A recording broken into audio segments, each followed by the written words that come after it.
په پېښور کې په یو تاڼه او په 2 پولیس چوکیانو باندې په یو وخت باندې مسلح کسانو حمله کړې ده. د دواړو طرفو ته چې کوم فایرنګ شوی دی په هغې کې یو پولیس اهلکار شهید دی او یو زخمی دی. د پولیس ترجمان چې کوم وینا دا ده نو په یو ټایم باندې د نصرباغ تاڼې په پولیس چوکۍ د سخیپول د متنو تاڼې چوکۍ د ادیزو او اسنخیلو تاڼه ده. په دې درېو واړو مسلح کسانو په یو ځای باندې حمله وکړه.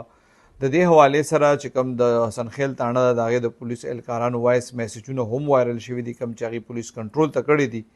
د پولیس ترجمان وینا دا ده چې کومه حمله شوې وه سخیپول چوکۍ او متنو ادیزو چوکۍ په دې کې چې کوم پولیس اهلکار و هغې جوابي کاروایي کړې ده او د حمله چې کومه شوې وه دا پسپا کړې ده. په دې کې څه جاني نقصان نه دی شوی.